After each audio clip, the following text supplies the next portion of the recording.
Hi, everybody. Dan Illman, Matt Bernier, the DRF Bets Race of the Day for Thursday, December the 7th, race number 9 at Gulfstream Park. We're going 7 furlongs.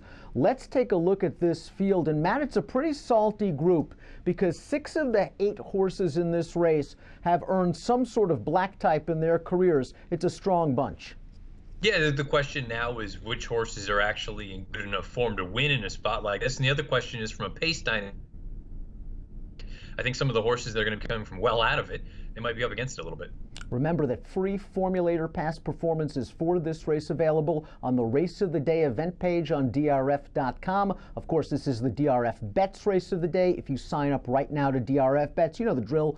$300 bonus at DRF.com/fall. We'll utilize the promo code FALL300 to access the bonus. Let's begin down towards the rail with the multiple stakes place performer Basha, 8-1 on the morning line. Tyler Gaffalione, Jorge Navarro. This horse came off a long layoff last time out. First time Navarro, and for some reason didn't fire.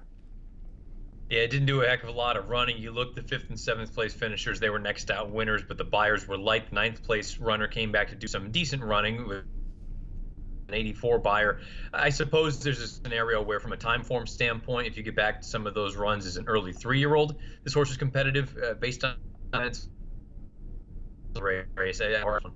One of the 2 horses that have not earned black type is the number 2 8-Town, and you can make the argument that this horse on his best day, or even with slight improvement, is the horse to beat. He's won his last 2 races for Brian Lynch. I thought he looked really professional and solid last time out at Keeneland. The 4th place horse came back to win with a 90 buyer, albeit on turf, and this horse has that tactical speed.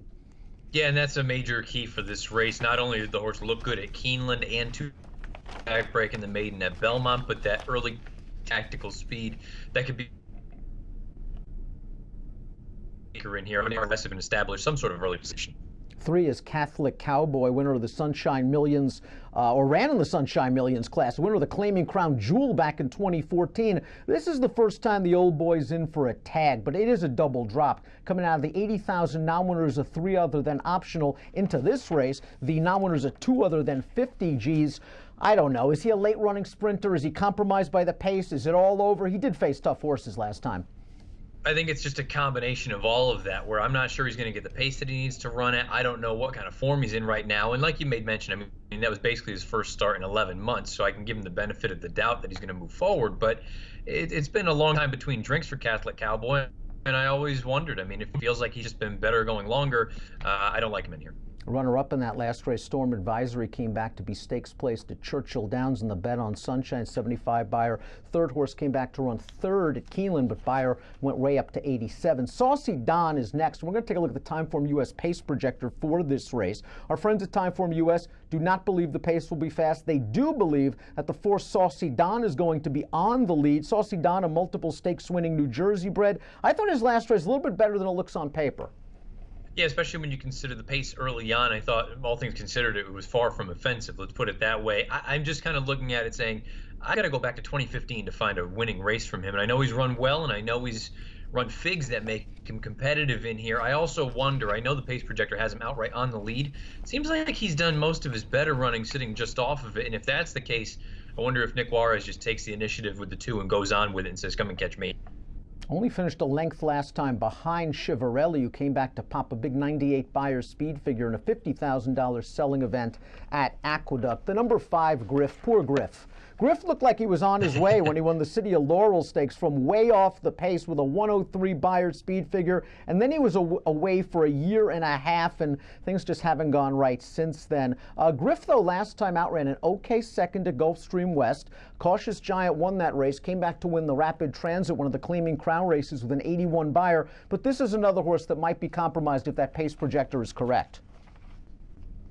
Yeah, absolutely. He's going to need a little bit of hitting up front to kind of help accentuate that late kick. You're right. This was the kind of horse that it looked like he was going to be a nice horse, and then he got hurt, gone for a long, long time. He came back and he ran just fine early in 2016, but it looks like on paper anyway, his best days are behind him. Piloting gets a little bit of a drop in class, but we haven't seen him in a couple of months. This is a horse that has some speed, and perhaps if he is aggressively ridden out of there, can grab a forward position. He's only 1 for 20 on fast dirt tracks, so we're hoping for a little rain if you're a piloting fan. Yeah, the interesting thing about piloting, you brought it up, Dan. He's a horse that if you just get him out of there and get him into the running a little bit, I think he's mildly interesting because his 4 wins, they all came in either outright on the lead fashion or pressing the pace. The question is, do you think off this little bit of a layoff with the trainer change, coming from a turf race, do you think he's going to be able to get that forward position? Good tracking trip could be coming for the 7, Abounding Legacy. This is a fairly consistent runner. The question is he fast enough off his recent races? 83 Beyer most recently chasing Splash Rules, who came back to run 3rd in the Sunshine Million Sprint Preview with an 86 Beyer. But the trip is coming and he likes the track.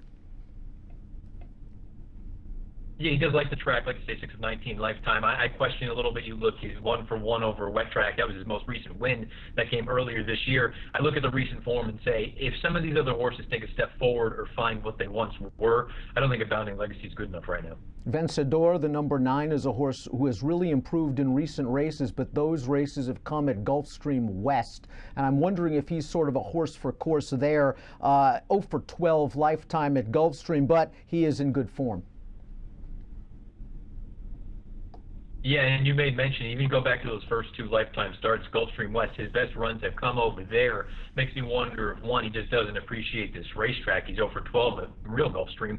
But also, you wonder, does he look good because he's been facing lesser horses and now he's going to have to face better? If that's the case, he's going to be in a world of trouble.